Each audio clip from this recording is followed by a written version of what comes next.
السلام علیکم ناظرین، آج کی اس ویڈیو میں 3 اہم سوالوں کا ذکر کیا جا رہا ہے اور ان کے جوابات آپ کے سامنے پیش کیے جائیں گے۔ 3 اہم سوال وہ ہیں جو ہر انسان کے ذہن میں دوڑتے رہتے ہیں اور پریشان کرتے رہتے ہیں کہ آخر ایسے کیسے ہو سکتا ہے۔ پہلے 3 سوال سماعت فرمائیں، اس کے بعد تینوں سوالوں کے جوابات آپ کی خدمت میں پیش کیے جائیں گے۔ پہلا سوال، مردہ تو بے جان ہوتا ہے، پھر اس سے قبر میں سوال و جواب کس طرح ہو سکتے ہیں؟ دوسرا سوال، ہم دیکھتے ہیں کہ مردہ چند دنوں کے اندر قبر میں ریزہ ریزہ ہو جاتا ہے، نشان تک باقی نہیں رہتا، پھر اس کو وہاں راحت، تکلیف، عذاب اور ثواب کیسے معلوم ہوگا؟ تیسرا سوال ہے کہ مردے کو دفن کیوں کیا جاتا ہے، ہندوؤں کی طرح جلایا کیوں نہیں جاتا؟ یہ 3 اہم وہ سوال ہیں جو ہر انسان کے ذہن میں دوڑتے رہتے ہیں اور پریشان کرتے رہتے ہیں۔ تو چلیے ان تینوں سوالوں کے جوابات آج کی اس ویڈیو میں آپ کو ملنے جا رہے ہیں۔ پہلے سوال کا جواب ہے کہ مردہ تو بے جان ہوتا ہے، پھر اس سے قبر میں سوال جواب کس طرح ہو سکتا ہے؟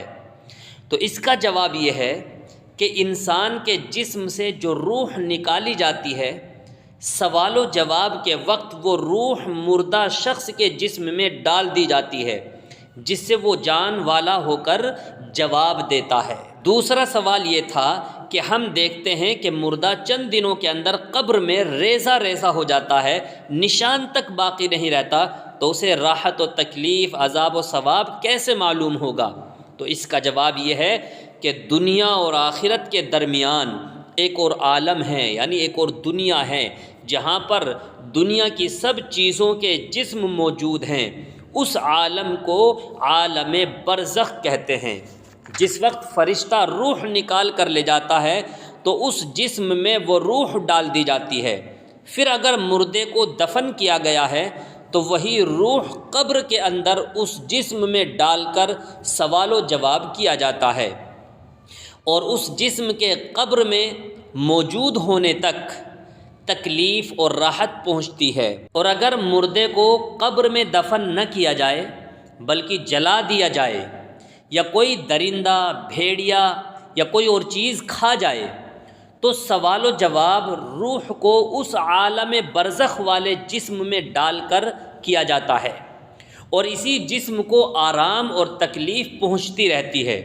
اسی طرح مردہ جب قبر میں ریزہ ریزہ ہو جاتا ہے تو پھر اسی عالم برزخ کے جسم میں روح کو تکلیف و آرام ملتی ہے، قیامت تک اسی جسم کے ساتھ راحت و تکلیف متعلق رہے گی۔ پھر بعد قیامت اس دنیاوی جسم کو اللہ تعالیٰ اپنی قدرت سے موجود کر دے گا، اور قیامت کے بعد سے ہمیشہ ہمیشہ تک اسی جسم دنیاوی کو دوزخ کی تکلیف اور جنت کا سکون نصیب ہوتا رہے گا۔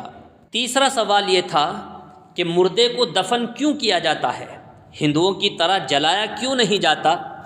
تو اس کا جواب یہ ہے کہ انسان کی اصل مٹی ہے، کیونکہ مٹی سے انسان پیدا ہوا ہے، تو مٹی انسان کی ماں ہوئی، اور انسان کے لیے 2 چیزیں ہیں، ایک جسم اور ایک روح۔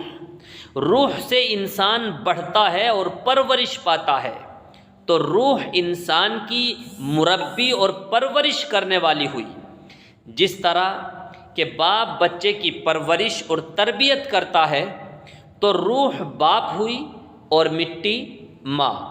اور قاعدہ ہے کہ جب باپ سفر کرتا ہے تو بچے کو ماں کے سپرد کیا جاتا ہے، ماں کے حوالے کیا جاتا ہے، نہ کہ باورچن کے۔ یعنی آگ انسان کے لیے باورچن ہے، کیونکہ آگ پکانے کا کام کرتی ہے، جس طرح باورچن کھانا پکانے کا کام کرتی ہے۔ لہٰذا جب روح نے سفر کیا تو جسم کو اس کی ماں یعنی مٹی کے سپرد کیا گیا، مٹی کے حوالے کیا گیا، نہ کہ باورچن یعنی آگ کے۔ اس لیے مردے کو دفن کیا جاتا ہے، ہندوؤں کی طرح جلایا نہیں جاتا۔ پھر جلانا سخت بے رحمی کی بات بھی تو ہے کہ اپنے ہاتھوں اپنے بھائی کو تکلیف پہنچائی جاتی ہے۔ یہ تو ایک قسم کی درندگی ہے اور جلانا بے حیائی بھی ہے، اور جلانا عقلاً بھی درست نہیں، کیونکہ جلانے سے بدبو ہوا میں پھیل کر مختلف بیماریاں پھیلتی ہیں، اور دفن کرنے سے تو اندر ہی اندر پھول پھٹ کر مردہ مٹی میں مل جاتا ہے، اور مٹی اندر ہی اندر سب جذب کر لیتی ہے۔